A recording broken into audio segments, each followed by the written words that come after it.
Ketua Umum Partai Solidaritas Indonesia Kaisang Pangarep memberi sinyal tidak akan berpasangan dengan mantan Gubernur DKI Jakarta Anies Baswedan pada pemilihan Gubernur Jakarta. Pernyataan ini disampaikan Kaisang usai melakukan pertemuan dengan Ketua DPW PSI Jakarta dan pengurus PSI lainnya di kawasan Keramat Raya, Jakarta Pusat usai sholat Jumat.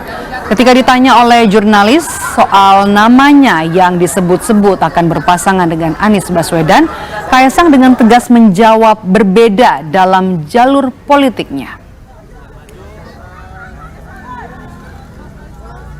Udah ada komunikasi tersendiri nggak sih dengan Pak Anies untuk Pilgub Jakarta? Selama ini belum ada komunikasi, tapi sekedar info aja ya buat teman-teman semua, dan saya kira sudah tahu Pak Anies sama saya ini kan beda. Udah ya, yuk.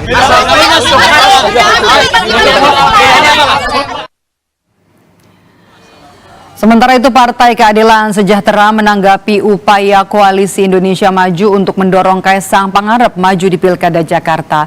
PKS menginginkan ada lawan sepadan untuk mantan Gubernur DKI Jakarta Anies Baswedan, di antaranya anak bungsu Presiden Joko Widodo dan mantan Gubernur Jawa Barat Ridwan Kamil.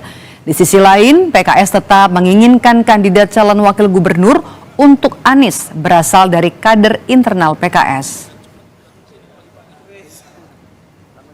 Kami berharap memang Mas Anies mendapatkan lawan yang sebanding ya, agar kualitas demokrasi di Jakarta ini akan berjalan baik. Kami mendorong Pak Ridwan Kamil, Mas Kaisang untuk bisa maju di Jakarta.